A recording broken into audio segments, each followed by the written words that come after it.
มีผู้ใดกินแหน่แบบนี้นะหมอน้อยนะเห็นบ่นี่หมอน้อยนี่เห็นบ่นี่โดนเราบ่ได้กินนะหาจะได้กินทุกคนเลยเจ้าตาหลายฟ้าหลายปีแล้วบ่ได้กินหาจะไปเจอมื้อนี้ไปเลาะป่ามาเนาะเพื่อได้หมอน้อยมานี่หลังจากมาเจียงแล้วก็สิมาล้างบ่นี้เนาะนี่มาล้างแล้วบ่นี้มาล้างเป็นใบดีแล้วล้างฮุกออกดีเนาะบ่ง่ายล้างจนว่าบ่มีน้ำดำพุ่นแล้วง่ายนะอันนี้มันเปื้อนหลายเนาะมันถือขี้หมอกขี้มุนเนาะมันอยู่ป่าอยู่ดงนี่เปื้อนขนาดนี้ได้ล้างเทอละใบออกตัวสิได้เด้ฮุกเทอละใบหลังจากล้างแล้วก็มายองเนาะนี่ตอนนี้ถือว่ายองแล้วเนาะตอนนี้เนาะยองแล้วตอนนี้นะยองก็สิบ่มีหยังหลายแล้วยองคือเฮายองอย่านางน่ะเนาะบางคนที่บ่เคยยองเนาะหลังจากยองแล้วก็มาตองบัดนี้มาตองเอาเนื้อตองบ่ดอกบ่แดกแล้วมาตองออกไว้ขี้เนื้อมาลงเนาะขี้เนื้อตัวเฮายองน่ะไว้มันลง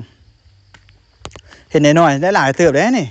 2ถ้วยพุ่นเด้ถ้วยนึงใส่ป่นถ้วยนึงบ่ใส่ป่นเนาะหลังจากนี้ก็เอาสิตองจนว่าให้มันเบิดอยู่นี่เนาะตองไปตองมาถอออกเนี่ยขี้มันติดหลายเนาะขี้ข้านคนเด้ ขี้ข้านเนี่ยเนาะคนเรียกขี้ข้านเนาะคนไปคนมาถอไปถอมาถอกลับไปกลับมาจนเบิดพุ่นละจนเบิดอยู่3เลยเนาะเอาง่ายๆแล้วจนเบิดถอคืนอีกนี่เห็นบ่ถอแล้วก็ถอคืนอีกถอแล้วก็ถอคืนอีกถอไปถอมาจนเบิดพุ่นละเนื้อขี้ข้านคนเนาะให้จะได้ท่าคนมักง่ายกินแบบนี้เนี่ยคนมักง่ายนะใครแต่ว่าได้กินเนาะอู้หลายปีเติบแล้วเถื่อบ่ได้กินนะหลังจากที่ว่าตองแล้วก็สินี่แหละเนาะหนังหน้าจะประมาณที่หนังหน้ามันตัวนั้นใส่ปนปลาตัวนี้บ่ใส่ปนปลาเนาะนี่ตัวนี้ใส่ปนปลาตัวนี้เนาะใส่ปนปลาทูตัวนี้โอ้หอมขนาดเริ่มแข็งแน่ได้นะเริ่มครับตัวครับใจละสิมาเป็นก้อนแล้วมันนี่นี่เห็นบ่หลังจากที่เป็นแล้วก็สิมาอันนั้นแหละบัดนี้เนาะกินแล้วส่วนนี้หยังบัดนี้เอาตัวนี้นี่มันบ่ทันแข็งอันนี้เนาะก็นั้นเป็นน้ำพอดีหูบเฮาก็สิหูบเอาซื่อดอกเฮาบ่กินดอกเฮาสิหูบเอาซื่อพวกอย่างนี้ก็สิหูบบ่พวกเฮาอยากแห้งตอนนี้น้ำลายเหื่อยแล้วยากละน้ำลายเหื่อยแล้วนี่สิบอกมือกล้องจับกล้องมามอเบิ่งพันอย่างนี่บ่สดกินเดียวเด้สดแนวเลยแหละบ่สนเด้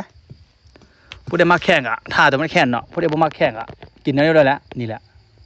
กินไปวันแล้วนี่โอ้ถือว่านัวเลิกขนาดโดนแล้วได้บ่ได้กินเนาะแปลว่าได้กินที่โอ้เย็นท้องเย็นไส้ขนาดหลายๆคนที่เคยกินอยู่เนาะหลายๆคนที่บ่เคยกินบ้านค่อยแหละเอิ้นหมอน้อยแต่ว่าอยู่บ้านอื่นบ่จักว่าเอิ้นหยังเฉพาะบ้านค่อยเอิ้นหมอน้อยเนาะบ้านพวกเจ้าได้เอิ้นแนวใดอันนี้นะเอาคอมเมนต์บอกกันเด้อทุกคนสำหรับผู้ใดมาคลิปมาคลิปแบบนี้ก็ฝากไลค์ฝากแชร์กดไลค์กดแชร์คอมเมนต์ลิ้นนำกันได้เด้อทุกคนเด้อฝาก